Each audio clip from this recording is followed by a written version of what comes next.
naipasa na po. Pinalo ba niya ng Bicol Express? Yes! Dati kasi Pangasinan Express. Oo. Bicol Express. Yes. Ngayon anong tinawag dyan? Batangas Express. Batangas. Kasi si Bulalo. Oo. Hindi na pinalambot-lambot pa. Yung buto-buto. Congressman Jerbil Luis to, taga Batangas yan eh. Oo.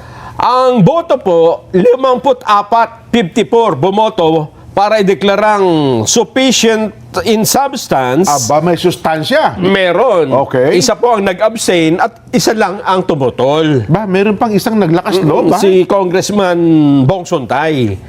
Si Kong Bong. Aba naman. Siguro mas maganda ay Pakinggan natin. pakinggan natin Sige nga. yung nangyari. Kasi sabi, ma'am, Magpapatay na tayo ng aircon. Bibilisan na natin. Oo. Kaysa man tayo mapatay, patayin na natin Patay ito. na aircon, no? Sige, sige. Bilisan na po natin. Sige po. With 54 votes in the affirmative, 1 in the negative, and 0 abstention, the chair declares the sufficiency in substance of Sabala et al. Impeachment complaint. So ruled. With 54 votes in the affirmative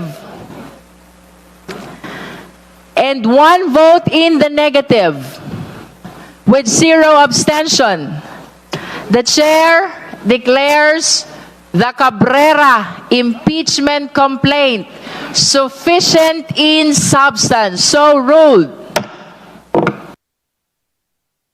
Impeachment complaint ang Kaya pala pumasa. pulang-pula si Kong Jerbil, ha? Laban tayo. Laban, Napansin mo, pati yung pokpok niya, tipid na tipid, isa lang, di ba? Oo nga. Tsaka mahinang-mahina.